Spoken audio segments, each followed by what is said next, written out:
70 বছর পর Newcastle United, 51 বছর পর বোলোনিয়া, 17 বছর পর টটেনহ্যাম হটস্পার কিংবা নিজেদের ফুটবল ইতিহাসে অর্থাৎ 119 বছরের ফুটবল ইতিহাসে প্রথমবারের মতো ক্রিস্টাল প্যালেস।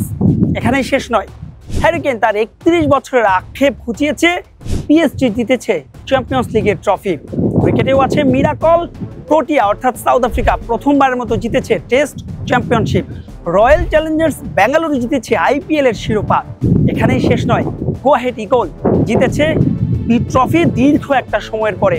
ব্যতিক্রম আছে বাংলাদেশীয় মোহামেডান প্রথমবারের মতো জিতেছে বিপিএল ফুটবলের ট্রফি, কিংবা ঢাকা বিশ্ববিদ্যালয়ের ডাকসু নির্বাচনে প্রথমবারের মতো সংখ্যাগরিষ্ঠতা পেয়েছে বাংলাদেশ ইসলামিক ছাত্র শিবির। ব্যতিক্রমের বছর 2025, মিরাকলের বছর 2025, যেই 2025-এই অনুষ্ঠিত হচ্ছে এশিয়া কাপের 17তম আসর। এর আগে 3 বার ফাইনাল খেলেছিল বাংলাদেশ, তাই তো মিরাকলের বছর অন্তত অর্থাৎ 2025-এর বছরে টাইগাররা স্বপ্ন দেখছে প্রথমবারের মতো এশিয়া কাপে শিরোপা জেতার।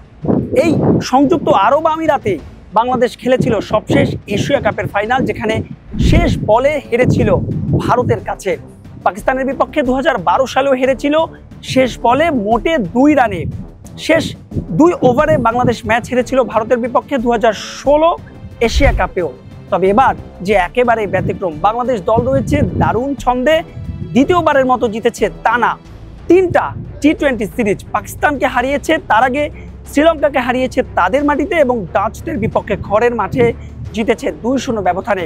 দারুণ ছন্দে আছেন ব্যাটসম্যানরা, দলটা ভারসাম্যপূর্ণ, বোলাররা এই দলের বড় শক্তি, তাই তো প্রত্যাশা দেখাই যায়। তবে সব ছাপিয়ে টাইগারদের এক্স ফ্যাক্টর হতে পারেন প্রবাসী দর্শকরা। ইতোমধ্যে বাংলাদেশ হংকং প্রথম ম্যাচের 100% টিকিট বিক্রি হয়ে গেছে, তাই তো 25-এর মিরাকলের বছরে বাংলাদেশ দল স্বপ্ন দেখছে দারুণ কিছুর।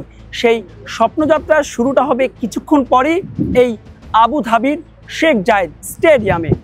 মাহবুব রিমন, স্টার নিউজ, সংযুক্ত আরব আমিরাত।